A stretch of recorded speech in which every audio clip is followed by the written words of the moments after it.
ನಮಸ್ತೆ ವೀಕ್ಷಕರೇ, ನೀವು ನೋಡ್ತಾ ಇದ್ದೀರಾ ಪ್ರಜಾ ಫ್ಲಾಶ್ 10. ನಾನು ಮೀರಾ. ಈಗ ನೋಡೋಣ ಇವತ್ತಿನ ಹೈಲೈಟ್. OTS ಯೋಜನೆ ಅಡಿ ಬಡ್ಡಿ ಮತ್ತು ದಂಡ ಮನ್ನಾ ಮಾಡಿದ್ರು ಆಸ್ತಿ ತೆರಿಗೆ ಪಾವತಿಸಿದ 240ಕ್ಕೂ ಅಧಿಕ ವಾಣಿಜ್ಯ ಕಟ್ಟಡಗಳನ್ನು ಸೀಸ್ ಮಾಡಲಾಗಿದೆ. ಬಿಬಿಎಂಪಿ ಮುಖ್ಯ ಆಯುಕ್ತ ತುಷಾರ್ ಗಿರಿನಾಥ್ ಈ ಬಗ್ಗೆ ಮಾಹಿತಿಯನ್ನ ನೀಡಿದ್ದು, OTS ಯೋಜನೆಯ ಮೂಲಕ ಆಸ್ತಿ ತೆರಿಗೆ ಬಾಕಿ ಉಳಿಸಿಕೊಂಡ ಮಾಲೀಕರಿಗೆ ಬಡ್ಡಿ ಮತ್ತು ದಂಡ ಪಾವತಿ ರಿಯಾಯಿತಿ ನೀಡಲಾಗಿದ್ದರೂ 2 ಲಕ್ಷಕ್ಕೂ ಅಧಿಕ ಆಸ್ತಿ ಮಾಲೀಕರು ಆಸ್ತಿ ತೆರಿಗೆ ಬಾಕಿಯನ್ನು ಉಳಿಸಿಕೊಂಡಿದ್ದಾರಂತೆ.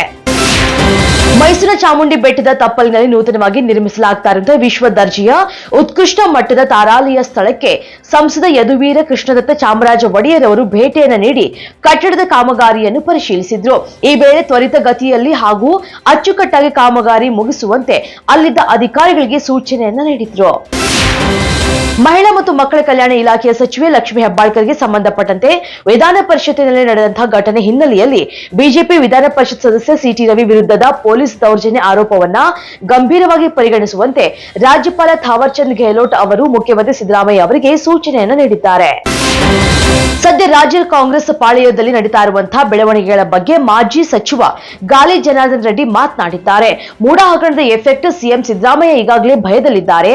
ಈ ಮಧ್ಯ ಡಿಸಿಎಂ ಡಿಕೆ ಶಿವಕುಮಾರ್ ಸಿಎಂ ಕುರ್ಚಿ ಕಿತ್ಕೊಳ್ಳೋದಕ್ಕೆ ತುದಿಗಾಲಲ್ಲಿ ನಿಂತಿದ್ದಾರೆ ಅಂತ ಹೇಳಿದ್ದಾರೆ. ವಿಶ್ವವಿದ್ಯಾಲಯ ಧನ ಸಹಾಯ ಆಯೋಗದ ನೇಮಕಾತಿ ನಿಯಮಗಳಿಗೆ ತಿದ್ದುಪಡಿ ಮಾಡಿ ರಾಜ್ಯದ ವಿಶ್ವವಿದ್ಯಾಲಯಗಳ ಉಪಕುಲಪತಿಗಳ ನೇಮಕಾತಿಗೆ ಸಂಬಂಧಪಟ್ಟಂತೆ ರಾಜ್ಯಪಾಲರಿಗೆ ಸರ್ವಾಧಿಕಾರ ನೀಡಿ ರಾಜ್ಯ ಸರ್ಕಾರಗಳ ಅಧಿಕಾರವನ್ನ ಕಿತ್ತುಕೊಳ್ಳುವುದಕ್ಕೆ ಹೊರಟಿರುವ ಕೇಂದ್ರ ಸರ್ಕಾರದ ಕ್ರಮ ಖಂಡನೀಯ ಅಂತ ಸಿಎಂ ಸಿದ್ದರಾಮಯ್ಯ ಹೇಳಿದ್ದಾರೆ. ಲೋಕಸಭೆ ಚುನಾವಣೆ ಸಂದರ್ಭದಲ್ಲಿ ಅಶ್ಲೀಲ ಪೆನ್ ಡ್ರೈವ್ ಹಂಚಿಕೆ ಮಾಡಿ ಸಂಸದರಾಗಿರುವುದು ಜಗತ್ತಿಗೆ ಗೊತ್ತಿದೆ. ಇದರಿಂದಾಗಿ ಮಾನಸಿಕವಾಗಿ ಕುಗ್ಗಿಲ್ಲ ಅಂತ ವಿಧಾನ ಪರಿಷತ್ ಸದಸ್ಯ ಡಾಕ್ಟರ್ ಸೂರಜ್ ರೇವಣ್ಣ ಅವರು ಶ್ರೇಯಸ್ ಪಟೇಲ್ ವಿರುದ್ಧ ತೀವ್ರವಾಗಿ ಕಿಡಿಕಾರಿದ್ದಾರೆ. ವಕ್ಫ್ನ ನೆಪದಲ್ಲಿ ವಶಪಡಿಸಿಕೊಂಡಿರುವಂತಹ ಪ್ರತಿಯೊಂದು ಇಂಚು ಭೂಮಿಯನ್ನ ನಾವು ವಾಪಸ್ ಪಡೆಯುತ್ತೇವೆ ಮತ್ತು ಬಡವರಿಗೆ ವಸತಿ, ಶಿಕ್ಷಣ ಸಂಸ್ಥೆಗಳು ಮತ್ತು ಆಸ್ಪತ್ರೆಗಳನ್ನು ನಿರ್ಮಿಸುವುದಕ್ಕೆ ಬಳಸುತ್ತೇವೆ ಅಂತ ಉತ್ತರ ಪ್ರದೇಶದ ಸಿಎಂ ಯೋಗಿ ಆದಿತ್ಯನಾಥ್ ಶಪಥವನ್ನ ಮಾಡಿದ್ದಾರೆ. ಬಲವಂತದ ನಾಪತ್ತೆಗಳು ಹಾಗೂ ಜುಲೈನಲ್ಲಿ ಪ್ರತಿಭಟನೆ ಸಂದರ್ಭದಲ್ಲಿ ನಡೆದಂತಹ ಹತ್ಯೆಗಳಲ್ಲಿ ಭಾಗಿಯಾಗಿರುವ ಆರೋಪ ಎದುರಿಸ್ತಾ ಇರುವಂತಹ ಪದಚ್ಯುತ ಪ್ರಧಾನಿ ಶೇಖ್ ಹಸೀನಾ ಹಾಗೂ ಇತರ 96 ಮಂದಿಯ ಪಾಸ್ಪೋರ್ಟ್ ರದ್ದುಗೊಳಿಸಿರುವುದಾಗಿ ಬಾಂಗ್ಲಾದೇಶದ ಸರ್ಕಾರ ಹೇಳಿದೆ. ಆಸ್ಟ್ರೇಲಿಯಾದ ಮಾಜಿ ನಾಯಕ ರಿಕಿ ಪಾಂಟಿಂಗ್ ಕೂಡ ಬುಮ್ರಾ ಅವರನ್ನ ಗುಣಗಾನ ಮಾಡಿದ್ದು, ಅವರನ್ನ ಪ್ರಸ್ತುತ ಕಾಲದ ಅತ್ಯುತ್ತಮ ಬೌಲರ್ ಅಂತ ಕರೆದಿದ್ದಾರೆ.